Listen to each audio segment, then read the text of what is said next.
Hey everyone, welcome to सरकारी अर्ट once again. तो इस वीडियो में जो है मैं आपसे के साथ एक इंपॉर्टेंट डिस्कशन करने वाला हूं जो कि पीजीआई चंडीगढ़ के एमएससी नर्सिंग कोर्स के एंट्रेंस एग्जाम से रिलेटेड रहने वाला है। ठीक है, तो पीजीआई एमईआर चंडीगढ़ का नाम आपने सभी ने सुना होगा।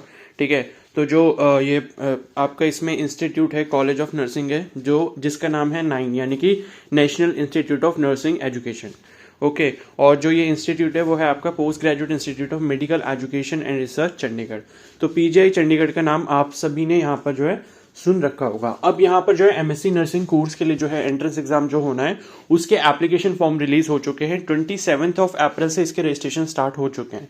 ठीक है, तो मुझे जो इन्फॉर्मेशन अभी मिली, मैंने जब वेबसाइट पर चेक करा एमएससी नर्सिंग के बारे में, तो मुझे जो है पता चला कि पीजीआई चंडीगढ़ के जो एप्लीकेशन फॉर्म है वो आउट हो चुके हैं। तो इसके रिगार्डिंग जितनी भी इन्फॉर्मेशन है, चाहे वो एलिजिबिलिटी हो और वो जो भी आपका एग्जाम का शेड्यूल रहने वाला है, तो उन सभी के ऊपर जो हम लोग यहाँ पर डिस्कशन करने वाले हैं। ठीक है, और बाकी एमएससी पैरामेडिकल का भी एप्लीकेशन फॉर्म यहाँ पर निकला हुआ है, लेकिन बीएससी नर्सिंग वगैरह के एप्लीकेशन फॉर्म्स अभी नहीं आया है। तो ये जो बैच है वो आपका जुलाई 2023 से स्टार्ट होगा। ठीक है, और यहाँ पर जो ऑल इंडिया से कैंडिडेट्स अप्लाई कर सकते हैं। तो ऐसा नहीं है कि सिर्फ चंडीगढ़ या फिर हरियाणा या फिर पंजाब जैसी स्टेट से ही आप अप्लाई कर सकते हो। ऑल ओवर इंडिया से जो है यहाँ पर आप एलिजिबल रहने वाले हो। ठीक है, तो इसके बारे में इंफॉर्मेशन देख लेते हैं। तो 27 अप्रैल 2023 से जो है इसके एप्लीकेशन फॉर्म स्टार्ट हो चुके हैं, रजिस्ट्रेशन स्टार्ट हो चुका है। ये इसकी वेबसाइट है pgimer.edu.in। मैं शॉर्ट में बता भी देता हूँ अगर आपको अप्लाई करना है तो कैसे करना है। ठीक है, तो ये वाली वेबसाइट पे जब आप जाओगे, इस पे जाने के बाद जो वहां पर एक स्टूडेंट्स वाला सेक्शन आ रहा होगा। ठीक है, उस स्टूडेंट वाले सेक्शन पे आपको क्लिक करना है। जैसे ही आप क्लिक करोगे तो स्टूडेंट सेक्शन वाला पेज ओपन हो जाएगा। वहां पे बहुत सारे जो हैं आपकी हेडलाइंस आ रही होंगी, मतलब जिस तरीके से आपके नोटिस होते हैं वो आ रहे होंगे। ठीक है, तो वहीं पर उसी नोटिस में आपको चेक करना है 27 अप्रैल की डेट में एमएससी नर्सिंग का नोटिफिकेशन होगा। उस पर जब आप क्लिक करोगे तो क्लिक करने के बाद जो है आपके पास मतलब आपके पास जो है रजिस्ट्रेशन करने का ऑप्शन आ जाएगा। साथ में आप इसका जो प्रोस्पेक्टस है वो भी डाउनलोड कर सकते हो। तो वहां से जाके आप रजिस्ट्रेशन कर सकते हो। बाकी अगर रजिस्ट्रेशन में आपको मेरी हेल्प चाहिए होगी तो आप मेरे से भी कांटेक्ट कर सकते हो। ठीक है, तो लेकिन वो चार्जेबल रहेगा। अगर इन केस आपको हेल्प चाहिए तो आप मुझसे कांटेक्ट कर सकते हो। तो अगर आपको चाहिए होगी तो आप मुझे कमेंट सेक्शन में बता देना। ठीक है, तो यहाँ पर जो है 27 अप्रैल से स्टार्ट हो चुका है। 17 मई जो है वो उसकी लास्ट डेट है। आज ऑलरेडी 5 मई हो चुकी है। ठीक है, तो ज्यादा दिन है नहीं, 10 ही दिन है। अगर आपने सोचा है कि आपको लगता है कि आपको ये फॉर्म फिल करना है तो जल्दी से जल्दी कर लेना। और इसका जो सीपीटी एग्जाम होने वाला है वो आपका 3 जून को होगा। ठीक है, तो उसके लिए भी ज़्यादा टाइम नहीं है प्रिपरेशन के लिए, सिर्फ 20 या 25 दिन ही है सिर्फ प्रिपरेशन के। तो 3 जून को जो है इसका एंट्रेंस एग्जाम होगा, सैटरडे को। और बाकी जो इसकी रिजल्ट की एक्सपेक्टेड डेट इन्होंने दी है वो 13 जून दी है। और काउंसलिंग जो है वो 21 जून से स्टार्ट हो जाएगी। जुलाई से आपकी क्लासेस यहाँ पर एमएससी नर्सिंग की स्टार्ट होने वाली हैं। क्लियर है, और उसके बाद जो है यहाँ पर एप्लीकेशन फीस की अगर हम बात करें तो एससी और एसटी कैटेगरी के लिए 1200 रुपीज प्लस ट्रांजैक्शन चार्जेस हैं। और बाकी जितनी अदर कैटेगरीज हैं, चाहे वो जनरल हो, ईडब्ल्यूएस हो या फिर ओबीसी हो, तो उनके लिए 1500 rupees plus transaction charges as applicable. और पीडब्ल्यूबीडी कैटेगरी का कोई अगर कैंडिडेट है तो वो यहाँ पर उसको फीस नहीं देनी है। ही और she is exempted from payment of fees. ठीक है, तो ये चीज़ हो गई। और मैंने आपको बता ही दिया कि कैसे फॉर्म जो है फिल करना है, अप्लाई करना है, क्योंकि आप सब एमएससी वाले मतलब ऑलरेडी अपना बैचलर्स कंप्लीट कर चुके हो। तो मैंने आपको इतना बता दिया, हिंट दे दिया, तो आप खुद से भी अप्लाई कर सकते हो। बाकी कहीं पे भी कोई प्रॉब्लम होती है आपको तो मेरे को इंस्टाग्राम पे भी कांटेक्ट कर सकते हो। इंस्टाग्राम का जो लिंक है वो मैंने कमेंट सेक्शन में पिन किया हुआ है। ठीक है, तो वहाँ से जाके आप मुझे डीएम कर सकते हो। उसके बाद है मोड ऑफ पेमेंट वगैरह, ये सब आपको ऑनलाइन ही करना है। ठीक है, और बाकी एलिजिबिलिटी वगैरह आप देख लेते हैं इसके बारे में। ठीक है, और टोटल नंबर ऑफ सीट्स वगैरह कितनी है, तो देखो सीट्स वगैरह यहाँ पर लिखी है। Number of seats for MSc nursing, तो जनरल की यहाँ पर 12 सीट्स रहने वाली हैं। एससी कैटेगरी की 4 सीटें हैं, एसटी कैटेगरी की 2 सीटें हैं, ओबीसी के लिए 7 सीट्स हैं। और उसके बाद जो है पीजीआई स्टाफ जो है, यानी कि जो ऑलरेडी पीजीआई में जॉब कर रहे हैं, उनके लिए जो है यहाँ पर 6 सीट्स रिजर्व रखी गई हैं, जिसमें से जनरल की 3 है, एसटी की 1 है और ओबीसी की 2 सीटें यहाँ पर रिजर्व हैं, पूरी 6 सीटों में से। ठीक है, और पीडब्ल्यूबीडी कैटेगरी के कैंडिडेट्स के लिए 2 सीट्स यहाँ पर रिजर्व रखी गई हैं। तो अगर इसका टोटल करें तो टोटल 31 सीट्स पर यहाँ पर एमएससी नर्सिंग के लिए एडमिशन होने वाला है ऑल ओवर इंडिया। ठीक है, और उसके बाद जो है ये नंबर ऑफ सीट्स ये दे रखे हैं, मतलब जो एमएससी नर्सिंग के जो आपके क्या बोलते हैं स्पेशलाइजेशन है, ठीक है। तो कम्युनिटी हेल्थ नर्सिंग की जो है पीजे स्टाफ के लिए कोई भी सीट नहीं है, लेकिन अदर्स के लिए है, मतलब 6 सीटें हैं जनरल के। और फिर मेंटल हेल्थ नर्सिंग यानी कि साइकेट्रिक नर्सिंग है, उसकी टोटल 3 सीट हैं अदर्स के लिए और एक पीजे स्टाफ के लिए। चाइल्ड हेल्थ या पीडियाट्रिक नर्सिंग के लिए जो है 2 सीटें हैं पीजे स्टाफ की, और बाकी अदर्स के लिए 6 सीटें हैं, मतलब 4 सीटें हैं, ठीक है। और ऑब्स्टेट्रिक एंड गायनेकोलॉजिकल नर्सिंग की जो है 1 सीट है पीजे स्टाफ के लिए, बाकी 4 सीटें अदर्स के लिए हैं। और बाकी फिर मेडिकल सर्जिकल नर्सिंग के लिए 2 सीटें पीजे स्टाफ के लिए और अदर्स के लिए 9 सीट्स हैं। तो ये देख लेना अपने हिसाब से, लेकिन ये सब आपको तभी चूज करना होगा जब आप एग्जाम दे दोगे, रिजल्ट आ जाएगा, उसके बाद जब आपकी काउंसलिंग होगी तो उसमें जो है फिर आपको अपने प्रायोरिटी ऑर्डर सेट करना होगा, ठीक है। तो ये हो गया।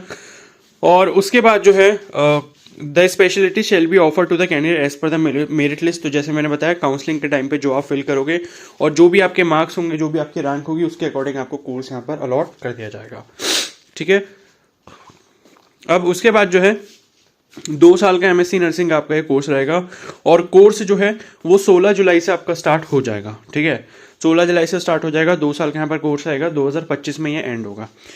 और इसके बाद जो है एलिजिबिलिटी की अगर हम बात करें तो सबसे पहली चीज़ तो है कि आपने या तो बीएससी नर्सिंग 4 साल का किया हो या फिर बीएससी नर्सिंग पोस्ट बेसिक कर रखा हो, यानी कि पोस्ट बेसिक नर्सिंग जो होता है वो आपने किया हो जीएनएम के बाद, ठीक है। From an institution by the concern recognised by the concern nursing registration council with at least 55% marks in aggregate. तो 55 मिनिमम जो है आपकी परसेंटेज होनी चाहिए आपके बीएससी नर्सिंग में या फिर पोस्ट बेसिक नर्सिंग में, ठीक है। उसके बाद दूसरा है कि should have minimum 1 year of experience after registration as RN and RM. तो ये देखो यहाँ पर जो है पीजीआई चंडीगढ़ में जो यहाँ पर एक्सपीरियंस आपसे मांगा जा रहा है, कुछ इंस्टीट्यूट्स नहीं मांगते हैं, जैसे कि शायद एम्स में जो है वो नहीं मांगते हैं एमएससी नर्सिंग के लिए, ठीक है। तो लेकिन यहाँ पर जो है मांगा जा रहा है, बाकी कुछ स्टेट्स में भी मांगते हैं जो एक्सपीरियंस होता है पीएससी नर्सिंग के बाद। तो यहाँ पर भी आपसे बोला गया कि बीएससी नर्सिंग के बाद जो है आपको कम से कम 1 साल का वर्क एक्सपीरियंस होना चाहिए। उस वर्क एक्सपीरियंस में देखो आपकी इंटर्नशिप काउंट नहीं होती, तो जब आपकी इंटर्नशिप कंप्लीट हो जाती है उसके बाद जब आप कहीं पर एक्सपीरियंस लेते हो तो वो वर्क एक्सपीरियंस होता है और वो कम से कम जो है आपका 1 साल का रहना चाहिए। और साथ में जो है आरएन और आरएम का आपका रजिस्ट्रेशन होना चाहिए, यानी कि रजिस्टर्ड नर्स और रजिस्टर्ड मिडवाइफ, ठीक है। और ये लिखा है बाय 17 मई। तो देखो 17 मई जो है वो उसकी लास्ट डेट है, तो जब आप अप्लाई कर रहे होगे तो उस डेट तक जो है आपके पास कम से कम 1 साल का एक्सपीरियंस हो जाना चाहिए, ठीक है। और 100 बेडेड कैपेसिटी हॉस्पिटल जो है वो मिनिमम क्राइटेरिया यहाँ पर दिया गया है, या फिर जो है पब्लिक हेल्थ नर्सिंग में या फिर नर्सिंग एजुकेशनल इंस्टीट्यूशन में recognised by state nursing council after obtaining BSc nursing, ठीक है। तो यहाँ पर अगर आपने एक्सपीरियंस लिया है तो वो चल जाएगा, ठीक है। और उसके बाद जो है बाकी तो इतनी यहाँ पर इतना कुछ इंपॉर्टेंट है नहीं, ठीक है। जो भी इंपॉर्टेंट है वो बताता जाऊँगा। और उसके बाद आरएन और आरएम का जो रजिस्ट्रेशन है वो आपका स्टेट नर्सिंग काउंसिल या फिर जो है इंडियन नर्सिंग काउंसिल, किसी से भी चलेगा, ठीक है। और उसके बाद जो है फिर ये फॉरेन नेशनल कैंडिडेट्स के बारे में लिखा है, तो जो होंगे वो खुद देख लेंगे, ठीक है। और उसके बाद है इन सर्विस कैंडिडेट्स, ये पीजीआई वाले कैंडिडेट्स के लिए, तो उन्हें ये चीज़ पहले से ही पता होगी, ठीक है। और उसके बाद जो है इन सर्विस कैंडिडेट्स वो वाले जो पीजीआई के नहीं है, मतलब अदर देन पीजीआई अगर आप कहीं जॉब कर रहे हो तो उन कैंडिडेट्स के लिए दिया है कि अगर आप अप्लाई करना चाहते हो, ठीक है, एमएससी कोर्सेज के लिए, तो आपको एनओसी वगैरह जो वो वहाँ पर लेनी पड़ेगी। मतलब जब आप एग्जाम देने में तो एनओसी नहीं चाहिए होगी, जब आप एडमिशन लोगे तो उस केस में आपको एनओसी वगैरह वहाँ से लेकर देनी पड़ेगी, ठीक है। और बाकी रिजर्वेशन ऑफ सीट्स है, ठीक है। तो ये सीट्स के बारे में तो मैंने आपको बता ही दिया कि कितनी सीट्स किस कैटेगरी की हैं, तो इसको भी छोड़ते हैं अभी और आगे चलते हैं। सिलेक्शन प्रोसीजर, ठीक है। तो आपका सीबीटी टेस्ट होगा, ये मैं बता चुका हूँ, 3 जून को रहेगा, 1.5 आवर का रहेगा, यानी कि 90 मिनट्स का जो ये आपका टेस्ट रहने वाला है, सुबह 9 बजे से लेकर 10:30 बजे तक होगा, ठीक है। और उसके बाद एग्जाम सेंटर्स देख लो, एग्जाम कहाँ पर होने वाले हैं, तो 2 ही जगह आपके एग्जाम्स कंडक्ट करवाए जाएंगे, एक आपका चंडीगढ़ है, दूसरा आपका दिल्ली एनसीआर, ठीक है। तो यहाँ पर जो है 2 सेंटर्स आपकी दी गए हैं जहाँ पर आपको एग्जाम देने जाना पड़ेगा। सपोज आप कहीं से भी बिलोंग करते हो, ठीक है, वो मैटर नहीं करता, लेकिन आपके जो एग्जाम सेंटर हैं वो इन्हीं दो प्लेसेस पे कहीं ना कहीं आपको एग्जाम सेंटर दिया जाएगा, ठीक है। और बाकी तो कुछ इतना इंपॉर्टेंट है नहीं, बाकी कोविड वगैरह के इंस्ट्रक्शंस लगे हैं कि मास्क वगैरह लगा के जाना, सोशल डिस्टेंसिंग, ये तो आपको पहले से ही पता होगा, ठीक है। और टाइप ऑफ पेपर देखो, तो एमएससी नर्सिंग का जो कोर्स है, मतलब कोर्स बेस्ड टेस्ट है, इसमें 100 एमसीक्यू रहेंगे, ठीक है। और हर एक क्वेश्चन के 4 अल्टरनेटिव होंगे और नेगेटिव मार्किंग भी यहाँ पर रहने वाली है, ठीक है। तो अगर आप एक क्वेश्चन सही करोगे तो आपको +1 मार्क मिलेगा और एक क्वेश्चन अगर आप गलत करोगे तो -0.25 मार्क्स की यहाँ पर नेगेटिव मार्किंग रहने वाली है। बाकी ये सिलेबस लिखा हुआ है, medical surgical nursing 15 question 15 marks, ठीक है। Community health nursing 15 question 15 marks, obstetric and gynaecological nursing 15 question 15 marks, फिर चाइल्ड हेल्थ नर्सिंग हो गया, मेंटल हेल्थ नर्सिंग हो गया, इनके भी 15 क्वेश्चन आएंगे। और उसके बाद जो आपका नर्सिंग फाउंडेशन है और नर्सिंग रिसर्च है, इससे 10-10 क्वेश्चन होंगे और जी के जो है वो आपके 5 क्वेश्चन आएंगे, ठीक है। तो 100 क्वेश्चन 100 मार्क्स, ये आपका एग्जाम का पैटर्न यहाँ पर इन्होंने दिया हुआ है, ठीक है। और लैंग्वेज ऑफ पेपर इंग्लिश है, पेपर यहाँ पर हिंदी वगैरह में किसी अदर लैंग्वेज में नहीं होगा, सिर्फ इंग्लिश में ही आपका पेपर कंडक्ट करवाया जाएगा, ठीक है। तो 90 मिनट्स 100 क्वेश्चन, ये चीज़ आपको ध्यान रखनी है, ओके। और बस ये तो सब बात की बातें हैं। और क्राइटेरिया फॉर सिलेक्शन दिया है कि मिनिमम जो है एंट्रेंस एग्जाम में इतना परसेंटाइल स्कोर आपको लेके आना है। जनरल कैटेगरी के लिए जो यहाँ पर दिया है वो 58 परसेंटाइल है और SC ST OBC और PWBD के लिए 45 परसेंटाइल। अगर आप इतना स्कोर नहीं लेकर आते हो तो फिर आप काउंसलिंग में पार्टिसिपेट नहीं कर पाओगे, ठीक है।